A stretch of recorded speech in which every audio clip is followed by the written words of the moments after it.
এই কামলিওয়ালা নবীর আগমনটাই কিয়ামতের প্রথম আলামত। তাহলে প্রথম আলামত আমরা পাইছি কি পাই নাই? পেয়ে গেলাম। এরপরে বিষ্ণু বলেছেন যুহুর কাসরাতিল ফিতান বিআনওয়াইহা, কিয়ামতের আগ দিয়ে সমাজে ফিতনা ফাসাদ বেড়ে যাবে। পারিবারিক ফিতনা আমাদের আছে না নাই? সামাজিক ফিতনা, একটু আওয়াজ করে উত্তর দিবেন। রাষ্ট্রীয় ফিতনা, নারী ঘটিত ফিতনা, খালি ফিতনা আর ফিতনা। আপনি যেদিকে তাকাবেন ওদিকেই ফিতনা। আপনি চাইলেও আপনার ঈমান বাঁচাতে পারছেন না। আমরা চাই আমার চোখটা হেফাজত করব, পারছি না। ইউটিউবে ঢুকলাম জাকির নায়েকের লেকচার শুনে, ইউটিউবে ঢুকলাম শায়েখ সুদাইসের তেলাওয়াত শুনে, ওদিকে তেলাওয়াতও বাজে আর নিচে সাজেস্টেড ল্যাংটা ভিডিও আছে না নাই? কই যাবো আমরা? কিভাবে বাঁচাবো আমাদের চোখ? বায়ে অশ্লীলতা দেখে ডানে তাকায়, দেখি ওদিকে অশ্লীলতা, আবার বায়ে তাকায় ওখানে অশ্লীলতা, সামনে তাকাই অশ্লীলতা, আবার পেছনে তাকাই অশ্লীলতা, নিচে তাকাই অশ্লীলতা, উপরে তাকাই ওদিকে অশ্লীলতা। আমরা যাবো কই?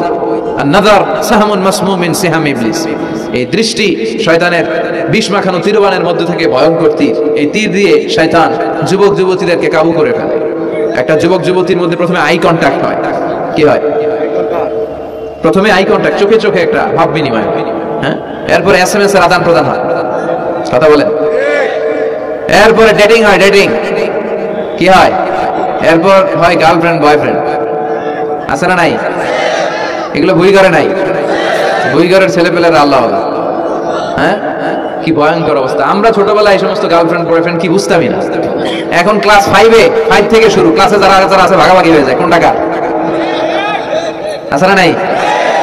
কয় এইটা আমার, মানে আমার ফ্রেন্ড, এটা আমার এই কি ফ্রেন্ড, গার্লফ্রেন্ড, এটা আমার গার্লফ্রেন্ড, তো এটা তোর গার্লফ্রেন্ড, আছে না নাই? আবার এটা সংক্ষেপ করছে, কয় জিএফ। কি কয়? তোমাদের এগুলা নাই তো? হ্যাঁ আছে, অর্ধেক কয় আছে, অর্ধেক কয় নাই। খুব চালাকেরা। প্রিয় ভাইরা, এগুলো আমাদের সংস্কৃতি নয়। বিবাহ বহির্ভূত যে কোনো ধরনের নারী পুরুষের সম্পর্ককে হারাম করেছে কে? আসুন আমরা বিয়েটাকে সহজ করি, আর্লি ম্যারেজ ক্যাম্পেইন করি। আর কত বলবো? যতদিন বেঁচে থাকি বলবো বিয়েটারে সহজ করে দেবে। ছেলের বাবা যারা আছেন, মেয়ের বাবা যারা আছেন, বিয়েটা সহজ করে দেবে। তা না হলে এই যে 14 ফেব্রুয়ারি গুলো যায়, আছে না নাই? কি নাম? কি বিশ্ব বেহায়া, এগুলো আগে ছিল না। এগুলো সব কিয়ামতের আলামত ছিল, এখন ঠিক না? এই দিবসগুলোতে আপনার উঠতি বয়সের তরুণী মেয়ে, আপনার ছেলে যে পাপগুলো করে বিয়ে না করার কারণে, এই পাপগুলোর একটা পার্সেন্টেজ গুণ আপনার আমল নামে আছে না নাই? এজন্য খবরদার, বাবা মা যারা আছেন ছেলে মেয়েদেরকে সময় মতো বিয়ে করিয়ে দেন। আমাদের দেশে বিয়ে অনেক সময় অনেক দেরি হয়ে যায়, বিশেষ করে ছেলেদের দেরি হয়ে যায়। বলে তুই নিজের পায়ে দাঁড়া। তো এতদিন ও কার পায়ে দাঁড়াইছে?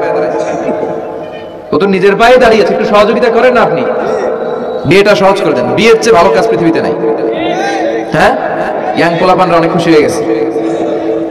হ্যাঁ, বিয়ে করবে তোমরা।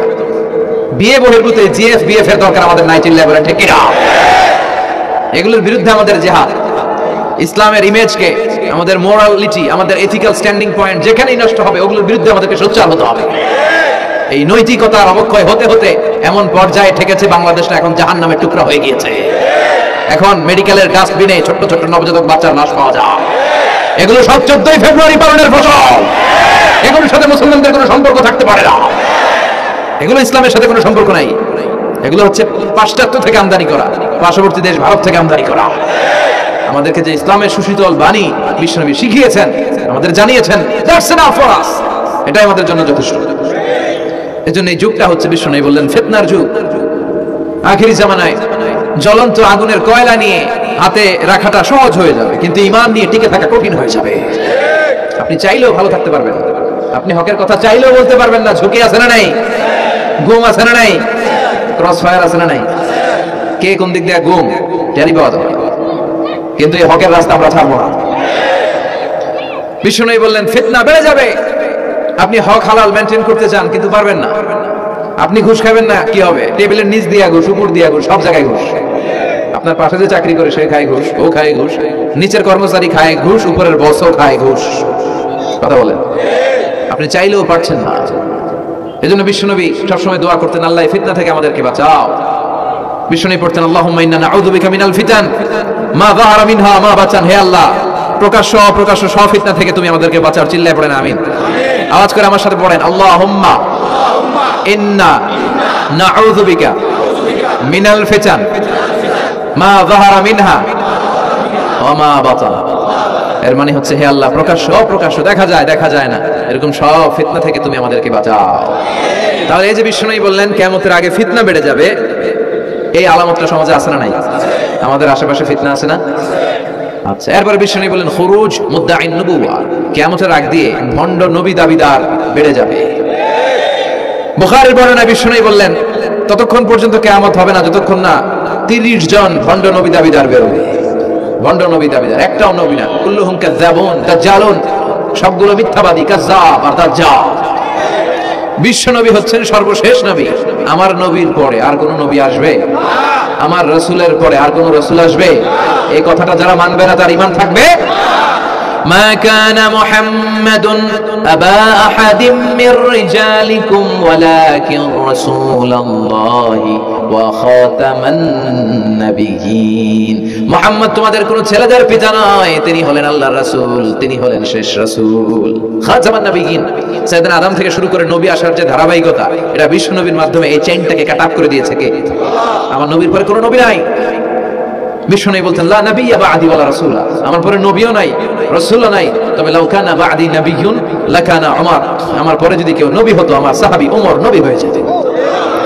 প্রভু তুমি বলেছো রাসূল দেবে না, বলনি দেবে না ওমর, বলনি দেবে না হামজা তারিক, খালিদ বিজয়ী সমর। প্রভু তুমি বলেছো রাসূল দেবে না, বলনি দেবে না ওমর, বলনি দেবে না হামজা তারিক, খালিদ বিজয়ী সমর। প্রভু তুমি বলেছো রাসূল দেবে না। সুবহানাল্লাহ পড়েন। ওমরে ফারুক নবী হয়ে যেত, এমন কোয়ালিটি ছিল। আসাদুহুম ফি আমরিল্লাহি উমর, আল্লাহর আইন বাস্তবায়নের ক্ষেত্রে গোটা বিশ্বের মধ্যে সবচেয়ে শক্ত ছিলেন সাইয়েদনা ওমর। আর এই উম্মতের মধ্যে সবচেয়ে নরম দিলের ছিলেন সাইয়েদনা আবু বকর। আরহামু উম্মতি বি উম্মতি আবু বকর। তিনি যখন নামাজে দাঁড়াতেন, সালাতে দাঁড়াতেন, উনি যখন তেলাওয়াত শুরু করতেন, ওনার কান্নার আওয়াজে তেলাওয়াতের আওয়াজ বোঝা যেত। আর আমাদের নামাজে কান্না আসে? হ্যাঁ, নামাজে দাঁড়াইলেই সারাদিন যেটা মনে পড়ে ওটা নামাজে দাঁড়াইলেই মনে পড়ে, আছে না নাই? নামাজেও দাঁড়ায়, আবার বিপিএল এ কি হইলো ওই টেনশন আছে না নাই? নামাজও পড়ে, আবার মাশরাফি কি আউট, এখন তো আবার উনি কি এমপি না, মাননীয় এমপি মাশরাফি। এমপি বলে কেমন জানে লাগে, শুধু মাশরাফি বলতে ভালো লাগে, কথা কম। তো উনি কি আউট নাকি ছক্কা, এই টেনশন গুলো আছে না নাই? এই তো আমাদের নামাজ। এই নামাজগুলো মিজানের পাল্লায় উঠালে কোনো ওজন হবে? কথা বলেন। বিশ্বনবী যখন সালাত পড়তেন, বিশ্বনবীর পা গুলো ফুলে, হাত্তা তাতাওয়াররামু খাদামা, টিউমার যেমনি ফুলে থাকে, বিশ্বনবীর পা গুলো ফুলে যেত। তাহাজ্জুদ পড়তে পড়তে দাঁড়িয়ে থাকতে থাকতে হাত দুইটা প্যারালাইজড হয়ে যেত, আর নাড়াতে পারে না। এরপরে তিনি হাত ছেড়ে দিতেন প্রশান্তির জন্য, এরপরে হাত ছেড়ে দিয়ে কেরাত পড়তেন, আবার যখন ভালো লাগতো আবার ধরতেন, সুবহানাল্লাহ পড়তেন। আলী কারামাল্লাহু ওয়াজহার পায়ের ভেতরে এক যুদ্ধে তীর ঢুকে গেল, এই তীর টেনে বের করা যায় না, তীর টান দিলে উনি চিৎকার মারে, জখম হয়েছে অনেক ভিতরে। বিশ্বনবী বলেন আরিহনা বিসসালাহ ইয়া বিলাল, আকিমিস সালাহ, বিলাল আযান দাও, নামাজ শুরু করো। নামাজ শুরুর আগে আরেক সাহাবীরে বললেন, আলী যখন জামাতের কাতারে দাঁড়াবে, তুমি নামাজে না দাঁড়িয়ে আলীর পায়ের সামনে যে ওই পায়ের তীরটা টান দিয়ে বের করবা। সুবহানাল্লাহ পড়েন। একামত হলো, বিশ্বনবী সালাত শুরু করলেন।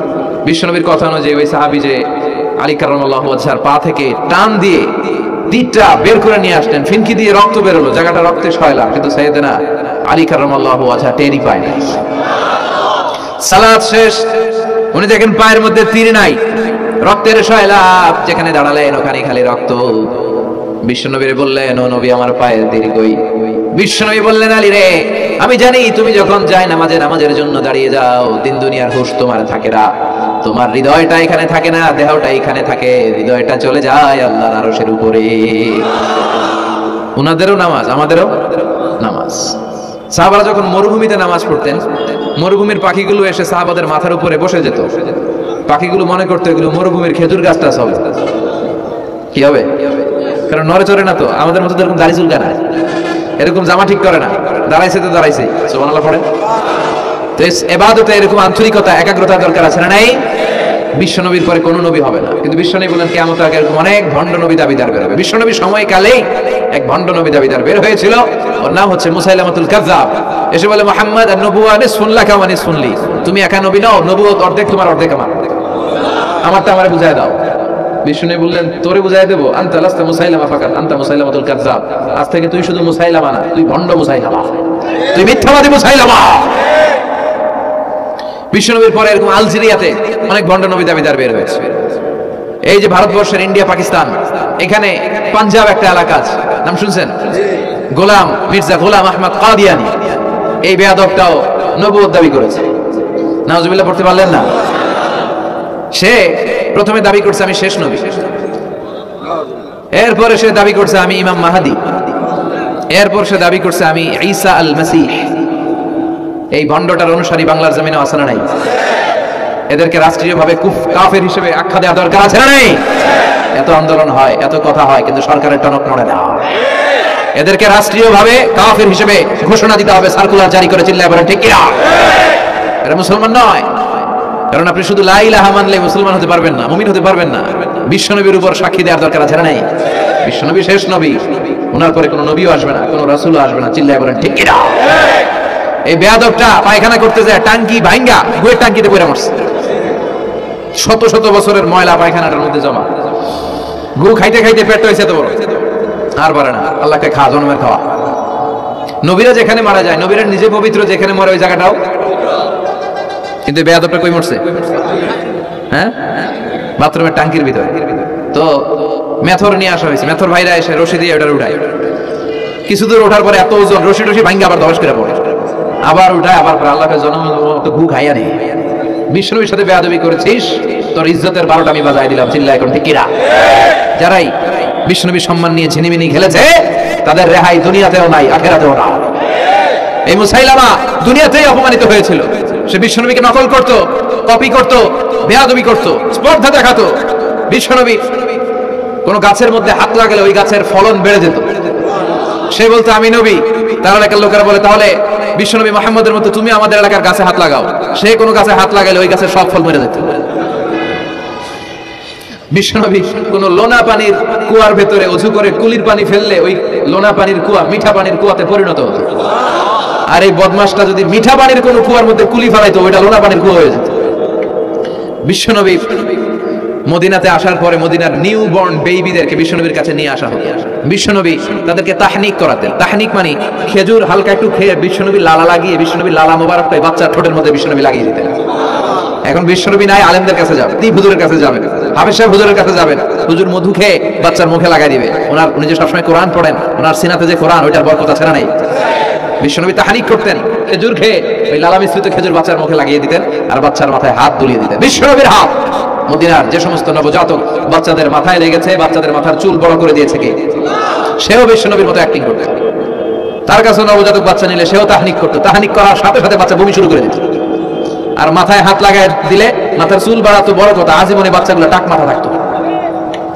কি করতো? টাক মাথা। তার মানে বেয়াদবির পরিণাম, অপমান দুনিয়া থেকেই শুরু হয়ে যায়। তো বিশ্বনবী বললেন এই ভণ্ডদের আবির্ভাব শুরু হবে। আমাদের এই সমাজে ভণ্ড আছে না নাই? দুদেল বান্দা কালমা চোর, না পায় শ্মশান না পায় ঘোর, দিন থাকিতে আইরে পথে ছাইড়া দে ভণ্ডামি, ভণ্ডামি ভণ্ডামি ভণ্ডামি, ছাইড়া দে ভণ্ডামি। নামাজ কালাম পড়ে না, ইবলিস শয়তানের নানা। আছে না এরকম? ইসলামের লেবাস লাগায়, দাড়ি রাখে, চুল বড় রাখে, জট পাকায় রাখে, রোজা নাই, নামাজ নাই, পরিচ্ছন্নতা নাই, আতর নাই, গোসল নাই। আছে না নাই? এরকম ভণ্ড পীর আছে না নাই? হক্কানি পীর যারা, তাদের বিরুদ্ধে আমার কোনো কথা নাই, কারণ এদেশে অনেক লক্ষ লক্ষ হিন্দুরা এই হক্কানি পীরদের হাতে হাত রেখে কালিমা পড়ে মুসলমান হয়েছে। তাদেরকে আমরা সাপোর্ট করি। আমাদের বিরুদ্ধাচারণ আর হুঙ্কার হচ্ছে ভণ্ডদের বিরুদ্ধে। এই দেশে এত ভণ্ড পীর, এই দেশে যত ভণ্ড পীর আছে, অনেক দেশের জনসংখ্যাও এত নাই। কথা বলেন, অনেক ভণ্ড পীর আছে সারা বছর নাকি গোসল করে না, বছরে করে একবার, ওই গোসলের পানি মুরিদরা খাইয়া সব সাবার। আছে না নাই? এগুলোর সাথে আমাদের কোনো সম্পর্ক? বিশ্বনবী বললেন এরকম ভণ্ডদের আবির্ভাব সমাজে হবে কিয়ামতের আগে। এই আলামতটা সমাজে আছে না নাই? দেখেন বিশ্বনবী যাই বললেন অক্ষরে অক্ষরে মিলে যায়। এরপর বিশ্বনবী ফরমান কাসরাতুল হারাজ, কিয়ামতের আগে হারাজ বেড়ে যাবে। সাহাবারা বললেন ওমাল হারাজ ইয়া রাসূলুল্লাহ, হে নবী হারাজ কি? বিশ্বনবী বললেন হাদা হুয়াল হারাজ, হাদা হুয়াল হারাজ। কি বুঝলেন? মারামারি, কোপাকুপি, যুদ্ধ আছে না নাই? আমরা কি যুদ্ধ চাই? যুদ্ধ নয় আরে যুদ্ধ নয়, নয় আর কোন তাজালা, সেই পৃথিবী আমাদের সকল মানুষের হোক নিরাপদ আবাস, সেই পৃথিবী আমাদের সকল মানুষের হোক নিরাপদ আবাস। We don't want to see any war in the whole world, we don't want to see any war in the whole world। ঠিক কি না? আমরা কোনো যুদ্ধ দেখতে চাই না, মারামারি দেখতে চাই না, অন্যায় হত্যাকাণ্ড বিচার বহির্ভূত কোন হত্যাকাণ্ড আমরা এদেশে দেখতে চাই না। বিশ্বনবী বললেন কিয়ামতের আগে এগুলো বেড়ে যাবে। বিশ্বনবী বললেন যে হত্যা করবে সে জানবে না কেন আমি হত্যা করলাম। এরকম হত্যা দেশে আছে না নাই? উপরের নির্দেশ, উপরের টেলিফোন, শুট করো, পোশাকি বাহিনী পিস্তল আছে, শুট করে দিল, কিন্তু কেন সে মারলো ওই সৈনিক জানে না। এরকম আছে না নাই? আবার যে নিহত হইলো সেও জেনে মরতে পারলো না যে আমি কেন মরলাম। কথা কন। আহা, এই বাংলার বিভিন্ন নদীতে মাঠে ঘাটে হাত বাঁধা, পা বাঁধা, চোখ বাঁধা, বস্তাবন্দি করা লাশ পাওয়া যায় কি যায় না? এই দুনিয়ায় তারা বিচার পায় নাই, কিন্তু এগুলোর বিচার আছে না নাই? এগুলোর বিচার যদি না থাকতো, the worldly life will be a joke. এই পৃথিবীটা একটা জোকিং হইতো, জোকিং। জোক করার জন্য আল্লাহ পৃথিবী বানায় না। যেগুলোর বিচার এই জমিনে আমরা পাই নাই, সেগুলোর বিচার আখিরাতে হবে। সেদিন হবে আসল বিচার, সেদিন হবে ফাইনাল খেলা, সেদিন হবে কি খেলা? বিশ্বাস হয়? অপেক্ষা আছে না নাই? সবগুলোর বিচার হবে ইনশাআল্লাহ। পড়েন। আপনার জমি মেরে খাইছে, দুনিয়ায় বিচার পান নাই, আহকামুল হাকিমিনের বিচার আছে না নাই? আপনাকে অন্যায়ভাবে আঘাত করেছে, দুনিয়ার বুকে বিচার পান নাই, আখিরাতে বিচার আছে না নাই? বিশ্বনবী বললেন এই মারামারিটা বেড়ে যাবে কিয়ামতের আগে। এখন দেখেন খালি মারামারি, কোপাকুপি। 2 টাকার টেম্পু ভাড়া লইয়া একজন একজনের মেরে ফেলেছে। কয় টাকা? নাউজুবিল্লাহ পড়বেন না? আল্লাহ এই ফিতনা থেকে তুমি আমাদের বাঁচাও। এরপর বিশ্বনবী বললেন দিয়াউল আমানা, কিয়ামতের আগ দিয়ে আমানতের খেয়ানত হবে। এটা আমাদের সমাজে আছে না নাই? বিশ্বনবী বললেন কিয়ামতের আগ দিয়ে আমানতের খেয়ানত হতে থাকবে। ইদা দুইয়াতিল আমানাতু ফান্তাযিরিস সাআ। সাহাবারা প্রশ্ন ছুড়ে দিলেন, ইয়া রাসূলুল্লাহ মাতা সাআ, কখন কিয়ামত হবে? বিশ্বনবী বললেন ইদা দুইয়াতিল আমানা, যখন আমানতের খেয়ানত হবে তখন কিয়ামত হবে। সাহাবীরা আবার প্রশ্ন ছুড়লেন কাইফা ইদাআতুহা ইয়া রাসূলুল্লাহ, হে নবী আমানতের খেয়ানত কেমন করে হবে? বিশ্বনবী বললেন ইদা উসিদাল আমরু ইলা গায়রি আহলিহি ফান্তাযিরিস সাআ, যে লোকটা যেই চেয়ারে বসার যোগ্য নয় তাকে যখন ওই চেয়ারে বসিয়ে দেওয়া হবে তখনই কিয়ামত হয়ে যাবে। এরকম আমানতের খেয়ানত তো ভুইয়ারে নাই। ধরেন একজনকে আপনারা প্রধান বক্তা হিসেবে দাওয়াত দিলেন, জানে না কোরআন, জানে না হাদিস, জানে না বক্তৃতা। এটা কিয়ামতের আলামত না? এটা আমানতের খেয়ানত না? এই দেশে শিশু বক্তা আছে না নাই? কথা কন। আহা, এদিকে আর কি মানুষ হয়েছে? শিশু বক্তা হইলে 3 গুণ হবে। বিল্ডিং টিল্ডিং ভাঙ্গা, প্যান্ডেল ম্যান্ডেল খুললা, অবস্থা সারা। এত মানুষ ও যে কি বলে ও নিজেও জানে না, কি যে জানে না ওইটাই জানে না। সবকিছুর একটা বয়স আছে। তোমাকে পড়াশোনা করতে হবে, তোমাকে ডিগ্রি অর্জন করতে হবে, তোমাকে জানতে হবে, তোমাকে বিশ্লেষণ করার, অ্যানালাইসিস করার ক্ষমতা রাখতে হবে। ছোট বাচ্চা যদি মুরব্বির মতো কথা বলে আমরা এটা বেয়াদব বলি। আপনারা বই করে কি বলেন? বেয়াদব। পাশে খতিব সাহেব হুজুর, এখানে হাফেজ সাহেব হুজুর, এখানে ইমাম সাহেব হুজুর, এখানে কামিল মাদ্রাসার প্রিন্সিপাল, এখানে জগৎ বিখ্যাত মুহাদ্দিস, আর সে বেয়াদবের মতো পায়ের উপর পা তুলে আঙ্গুল নাড়িয়ে নাড়িয়ে কথা বলে। এটা কিয়ামতের আলামত। এগুলো বন্ধ করেন, এগুলোর সাথে ইসলামের সম্পর্ক নাই। যারা কোরআনের কথা জানে, যারা আলেম, তাদেরকে দাওয়াত করেন, জ্ঞান গর্ভ আলোচনা করবে, আপনার জীবনকে উজালা করে দিবে কে? কিন্তু লোক জড়ো করার জন্য এগুলো করে। আহা, তাফসীর মাহফিলের ভিতরে এই শো অফ, খালি লোক দেখানো মানসিকতা। কে আসলে বেশি লোক হবে এরা দাওয়াত করে। মাহফিল হইলে এরা লাগবে, ওরে লাগবে, এরা লাগবে। আমগো অবস্থা হালুয়া টাইট। 15,000 দাওয়াত ইনভাইটেশনের মধ্য থেকে 90টা প্রোগ্রাম রেখেছে এই বছর। 15,000। এটা কিয়ামতের আলামত না? সুবহানাল্লাহ কই।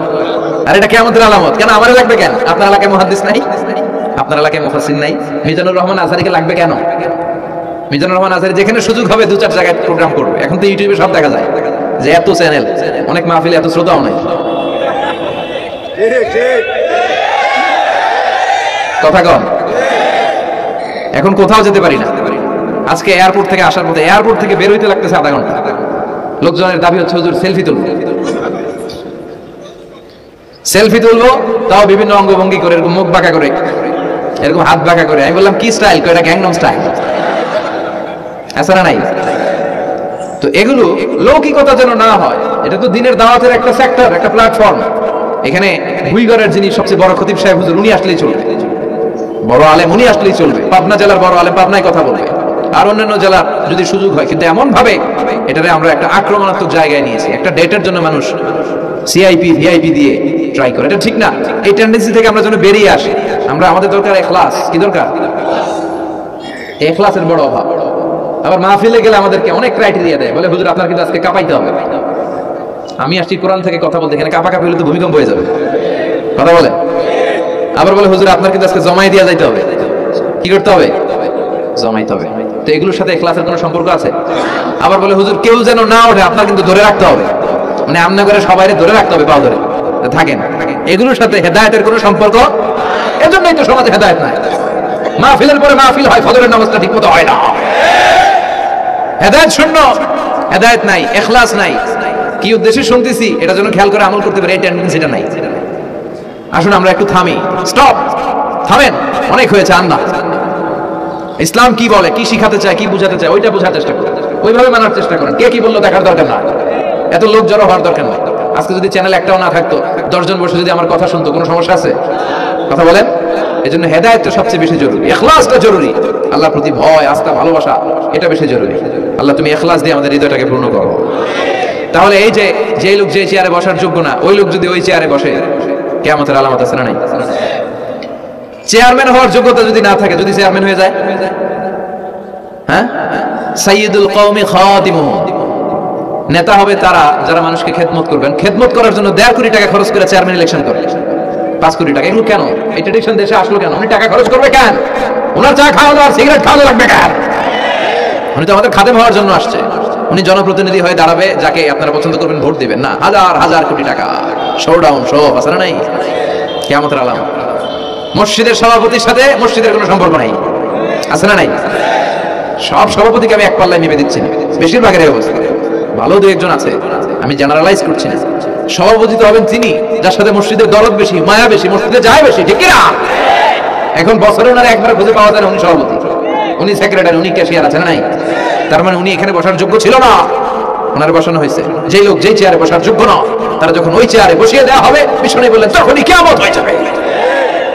কিয়ামতের আলামত, আমানতের খেয়ানত, এটা অনেক বড় বিষয়। আমার সম্পদ আছে, এই সম্পদটা আল্লাহর দেয়া, আমার কাছে আমানত। আমার শক্তি আছে, এই শক্তি আমানত। যুবক যারা আছো, তোমাদের যৌবনটা আল্লাহর দেয়া, তোমাদের কাছে সবচেয়ে বড় নেয়ামত এবং আমানত। তোমরা এখন চাইলে অনেক কিছু করতে পারো। তোমাদের একটা সদিচ্ছা তোমাদের এলাকাটারে জান্নাতি বানিয়ে দিতে পারে।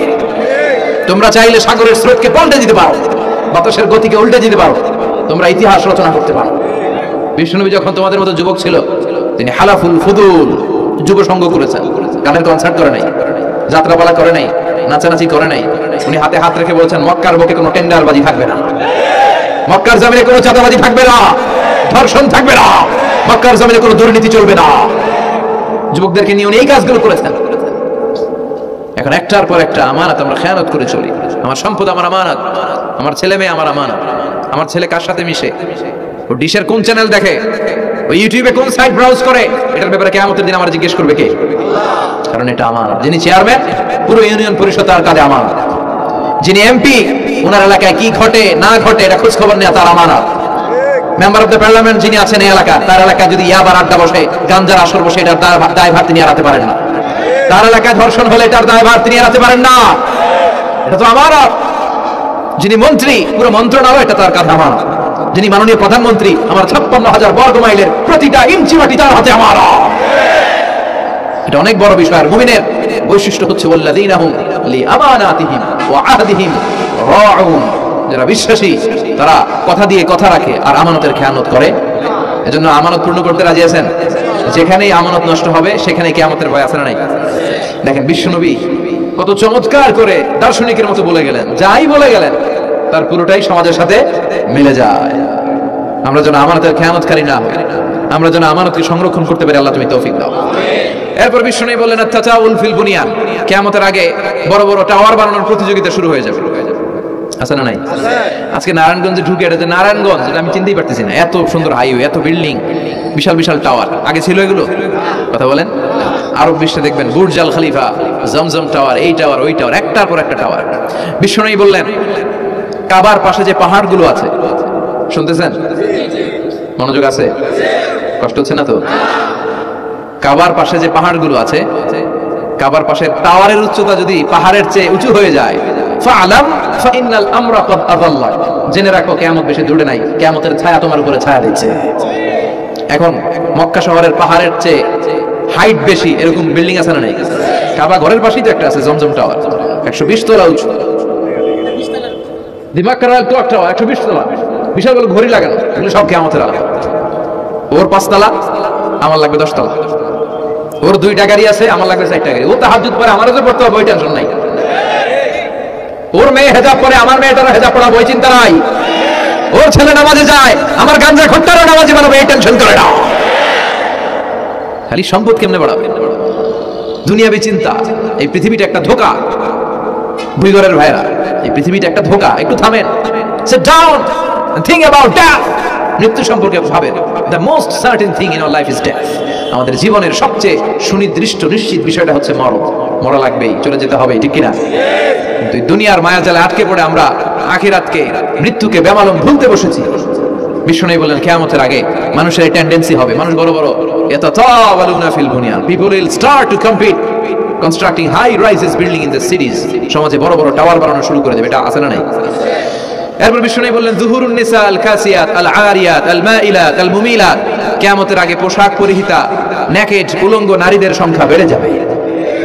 ভুইগরে মাশাআল্লাহ সব পর্দা মেইনটেইন করে, আশা করি। হ্যাঁ, স্থানীয়রা পর্দা করে, আলহামদুলিল্লাহ, আল্লাহ তুমি কবুল করো। কিন্তু গোটা বাংলাদেশের দৃশ্য কি ভুইগরের মতো? না, ভয়ঙ্কর। বিষ্ণু বলেন কাসিয়াত আল আরিয়াত আল মাইলাত আল মুমিলাত, পোশাক পরিহিতা উলঙ্গিনী, মানে বোরকাও পড়বে, বোরকাওয়ালি। তিনি বোরকা পড়েন কিন্তু টাইট ফিটিং বোরকা, আছে না নাই? তো এতে আপনি, আমার মায়েরা, আমার বোনেরা, আমি আপনাদেরকে সবসময় সম্মান দিয়ে কথা বলার চেষ্টা করি, একটু বোঝেন।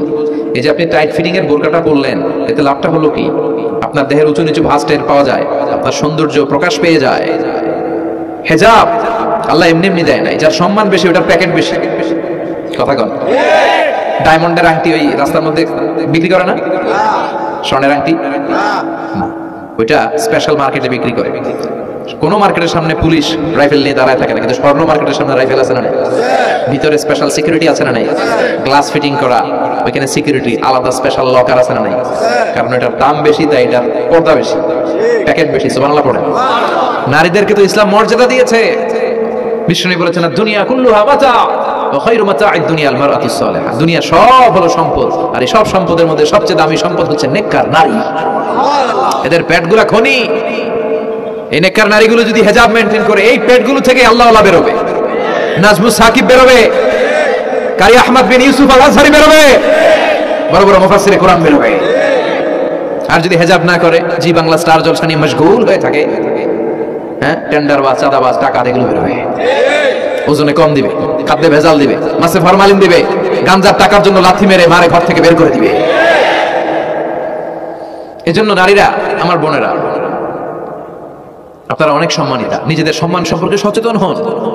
এই হেজাব আপনার অধিকার, এই হেজাব নারীর অহংকার, হেজাব নারীর আভিজাত্যের প্রতীক, হেজাব নারীর রুচির প্রতীক। আপনার রুচিটা কেমন আপনার পোশাক দেখে বোঝা যায়। কথা কন।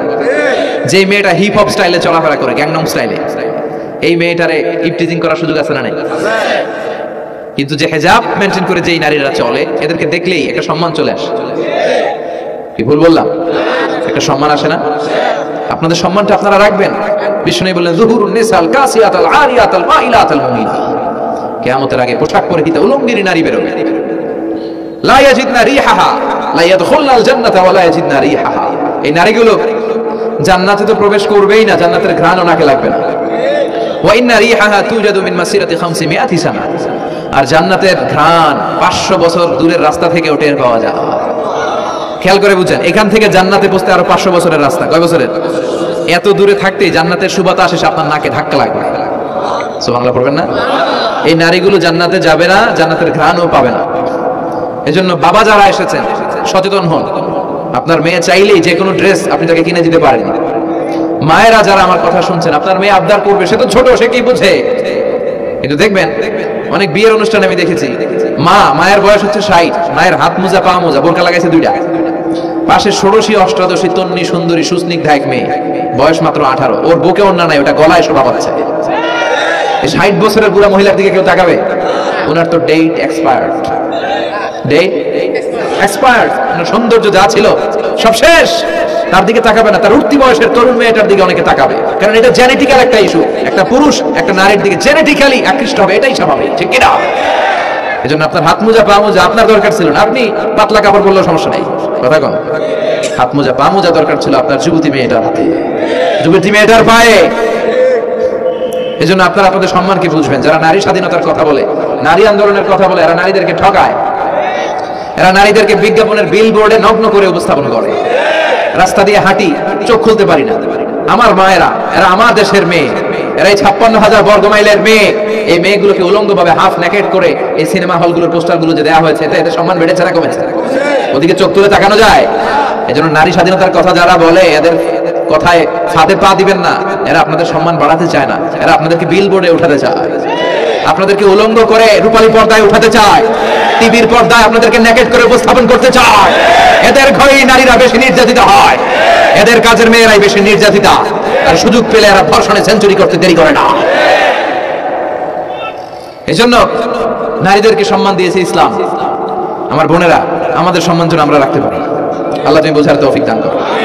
এরপরে বিষ্ণু বললেন, ইতাআতু যাওজা ওয়া উকুকুল উম, কিয়ামতের আগে বিয়ে করার পরে ছেলেগুলো মাকে ভুলে গিয়ে স্ত্রীর পেছনে পেছনে দৌড়াবে, স্ত্রীর আনুগত্য করবে। এরকম নমুনা আছে না নাই? বই করে আছে?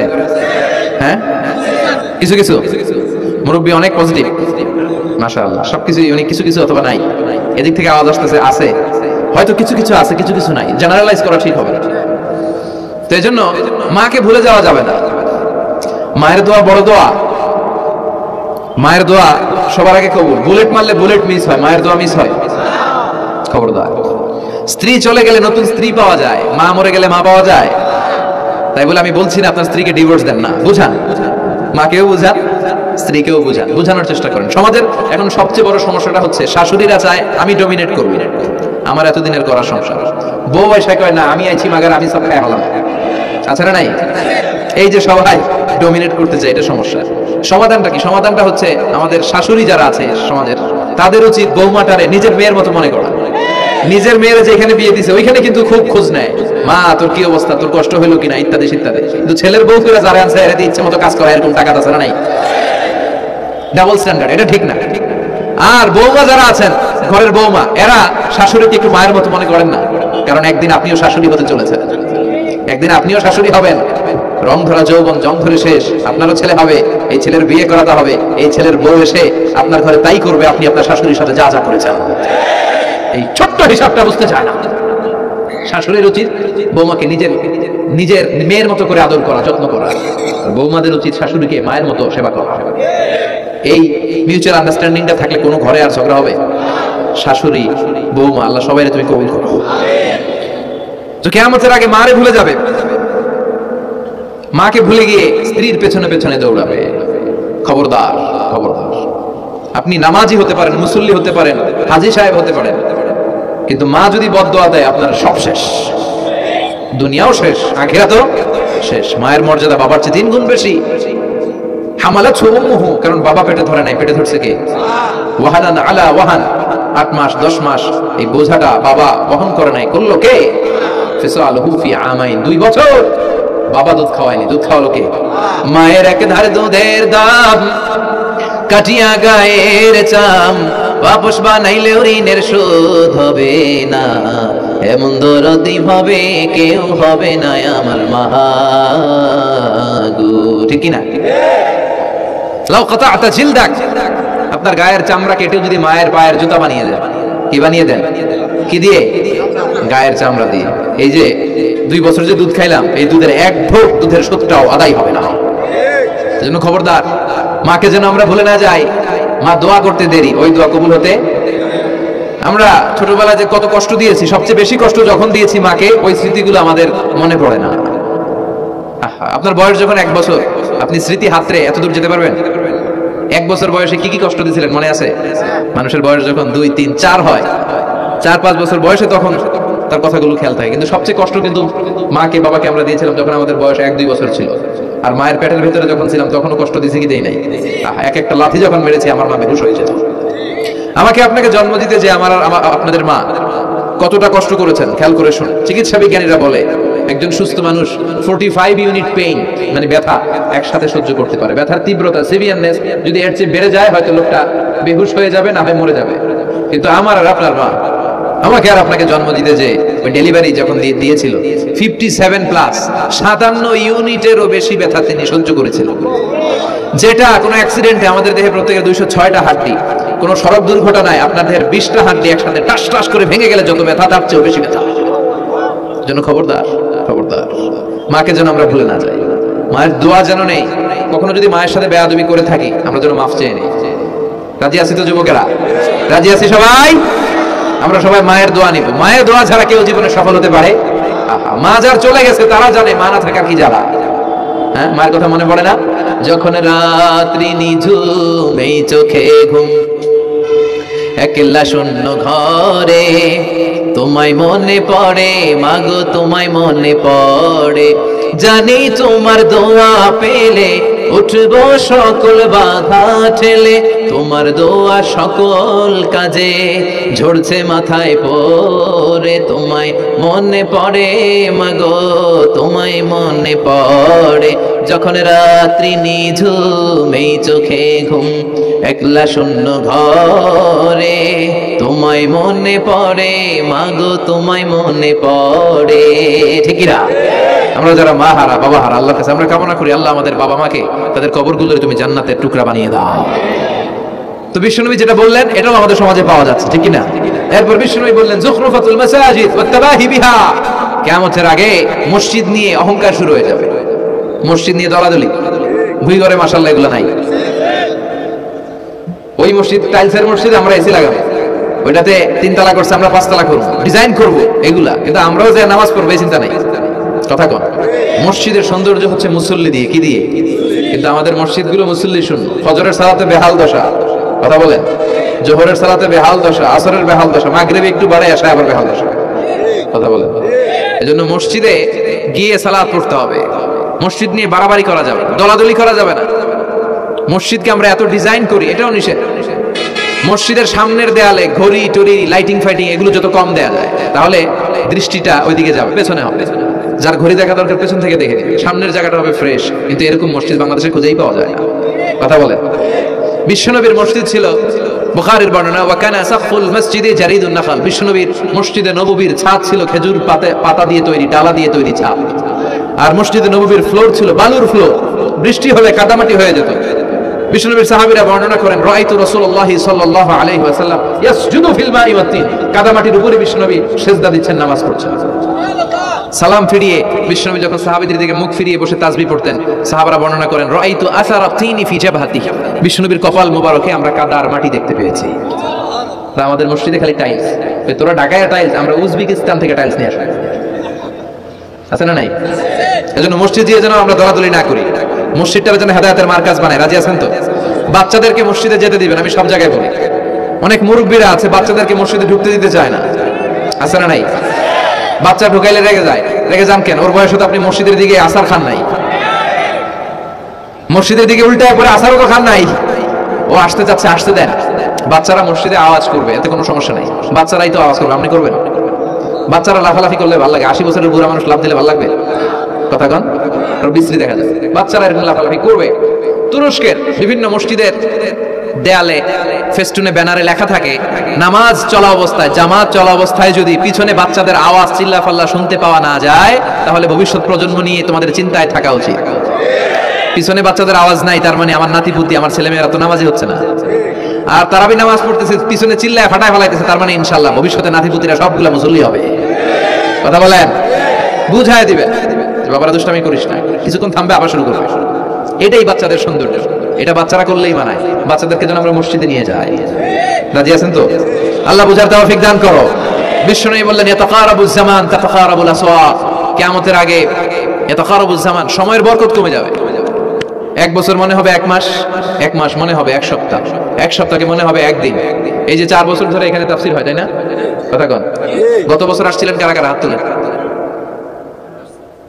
আসছে তো কম না, ভালোই আসছিল। হাত নামান। এই যে গত বছর ওয়াজ শুনে গেলেন, এই বছর আবার আসলেন, আপনাদের কি মনে হয় যে 1 বছর চলে গেছে? মনে হয় যে অল্প কয়েক মাসের ব্যবধানে এই বছরটা ঘুরে যান আবার চলে আসলো, এরকম মনে হয় না? বরকত উঠে নিচ্ছে কে? কথা বলেন। এরপর খাবারের স্বাদ উঠে নিচ্ছে কে?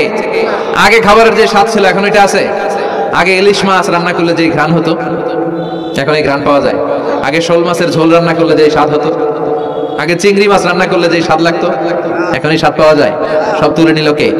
দেখেন বিশ্বনবী যা যা বললেন তার প্রমাণ সমাজে আছে না নাই? শুনতেছেন না কষ্ট হচ্ছে? আর দু একটা আলামত শুনবেন, শেষ করে দেই। শুনবেন আর কয়েক মিনিট। বিশ্বনবী বললেন তাসলিমুল খাসা, কিয়ামতের আগে লোকজন শুধু পরিচিতদেরকে সালাম দিবে, অপরিচিতদেরকে সালাম দিতে চাইবে না। এরকম আছে না নাই? এই মুরব্বি চাচার চিনি চাচা আসসালামু আলাইকুম, চিনি আসসালামু আলাইকুম, ওদিকে চিনি আসসালামু আলাইকুম, কিন্তু অন্য একটা এলাকায় গেছি ওখানে কাউরে চিনি না, সালামও দেয় না। বাসে উঠছেন কাউরে চিনেন না, সালাম দেন না, এরকম আছে না নাই? তো সালাম কি যাদেরকে চিনেন এদের জন্য? কথা কম।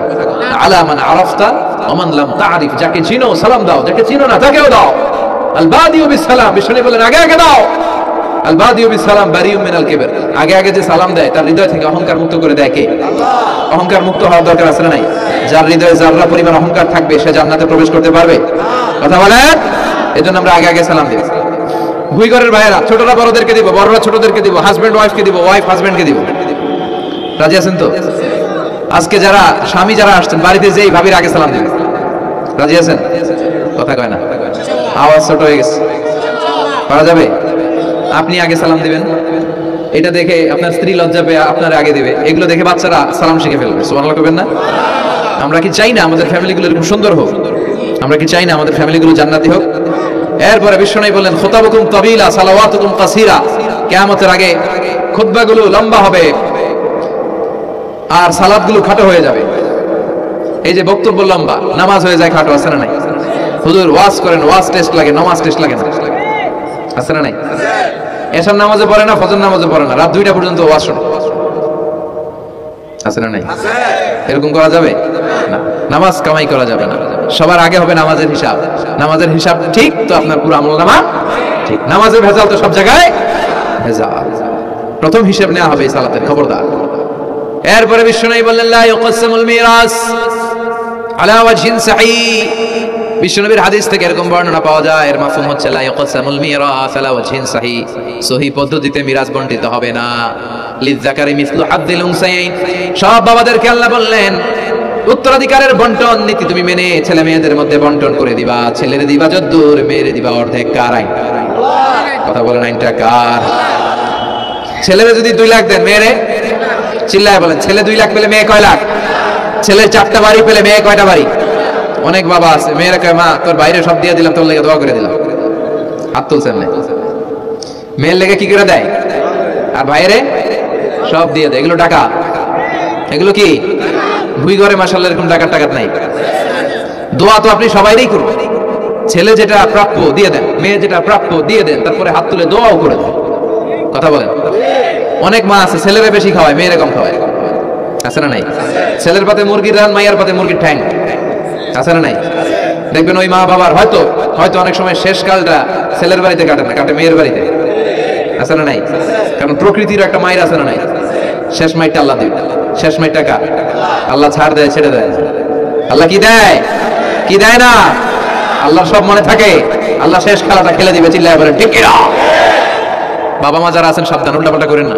এগুলো নিয়ে কত বিচার যে আমাদের কাছে আসে, কত মাসালা যে আসে। কেন করেন এগুলো? সমানভাবে আপনি ইনসাফ করেন, কিয়ামতের দিন আপনার বিচার করার সময় আল্লাহ আপনার উপর ইনসাফ করবে। আপনি ঠকাবেন, আল্লাহ আপনার 14 গোষ্ঠী উদ্ধার করে ছাড়বে। তিনি ভুলে যান না, তিনি ছাড় দেন, ছেড়ে দেন না। এজন্য মিরাসের যে বন্টন পদ্ধতি, আমরা যেন ইসলামের দেয়া পদ্ধতি অনুসরণ করি। আল্লাহ তৌফিক দাও। কিয়ামতের আগে ভূমিকম্প বেড়ে যাবে, আছে না নাই? কিয়ামতের আগে আত্মহত্যা বেড়ে যাবে, আছে না নাই?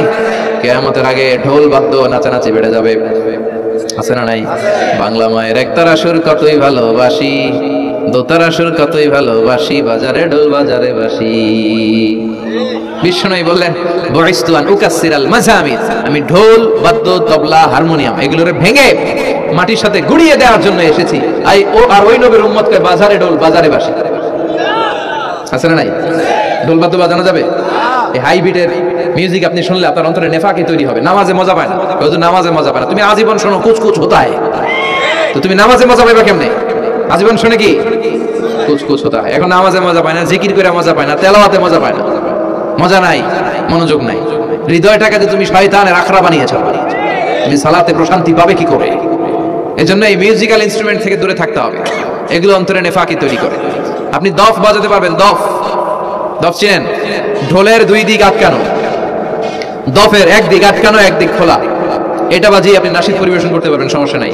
বিশ্বনবী বিয়ের ক্ষেত্রে বলেছেন আলিনু আন-নিকাহ বিদ-দুফুফ, এই দফ বাজিয়ে দফের ব্যান্ড পার্টি করে বিয়ের ঘোষণা দিয়ে দাও।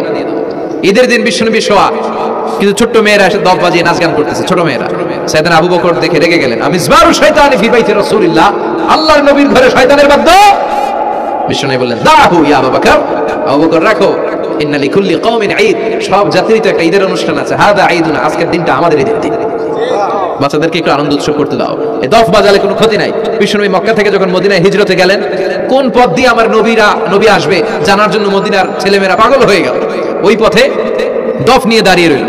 বিশ্বনবী সাইয়েদনা আবু বকরকে নিয়ে আগমন করলেন। ওরা তালা আল বাদরু আলাইনা বলে বিশ্বনবীর ওয়েলকাম জানালো। সুবহানাল্লাহ পড়েন।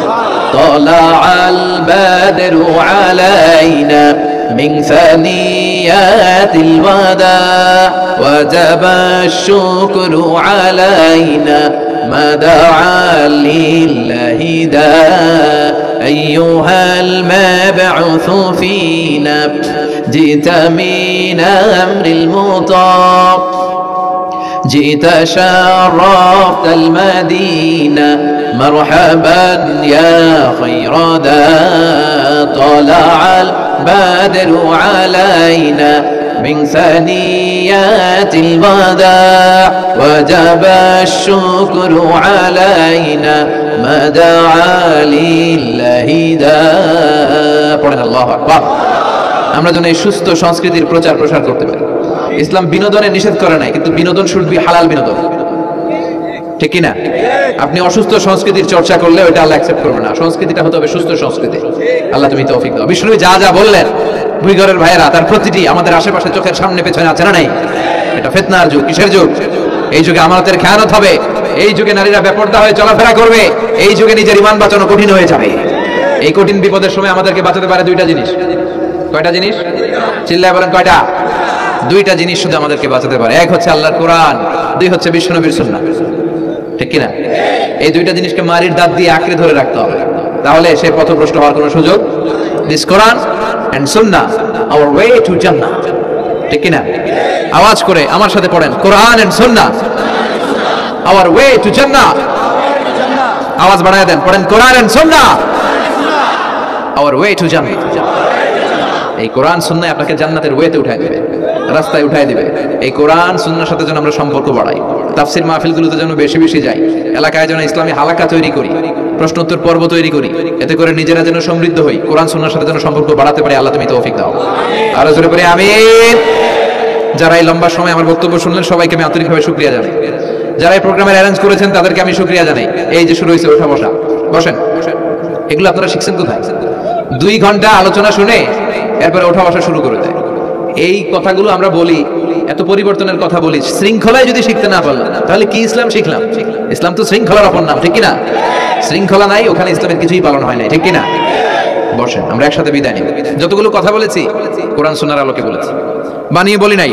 তারপরে আমার মনের অজান্তে কোনো মিস ইনফরমেশন যদি আমার মুখ ফসকে বেরিয়ে যায়, সেগুলো যেন আল্লাহ তাআলা আমাদের স্মৃতিপট থেকে মুছে দেয়। আমরা পড়ি আমিন। সত্য, সুন্দর, কল্যাণকর, হকের পক্ষে যা বলেছি তার সবটুকু যেন আল্লাহ তাআলা প্রথমে আমাকে আমলের তৌফিক দান করে এবং আপনাদের সবাইকে আমলের তৌফিক দান করে। আমরা পড়ি আমিন। আমাদের এই সময় ব্যয় করাটা, গভীর রাত পর্যন্ত বসে রইলাম, এটাকে যেন আল্লাহ আমাদের নাজাতের ওসিলা বানায়।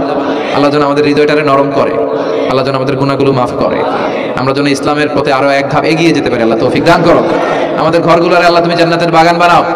শাশুড়ি বউয়ের মধ্যে যে দ্বন্দ্ব, এগুলো দূর করো। আমাদের ছেলে মেয়েগুলোরে মানুষের মতো মানুষ বানাও, আমরা যেন আব্বা আম্মার খেদমত করতে পারি, দোয়া নিতে পারি, তৌফিক দাও। আল্লাহ যুবকদেরকে তুমি সাইয়েদনা ওমর ফারুকের মতো, সাইয়েদনা হামজার মতো কবুল করো। ভুই ঘর কাজীপাড়া যুব সমাজ ও এলাকাবাসীকে আমি আবারও আন্তরিক ধন্যবাদ এবং শুকরিয়া জানিয়ে আমার বয়ান শেষ করছি। সুবহানাকাল্লাহুম্মা বিহামদিকা আশহাদু আল্লা ইলাহা ইল্লা আনতা আস্তাগফিরুকা ওয়া আতুবু ইলাইক। আল্লাহুম্মা আমিন।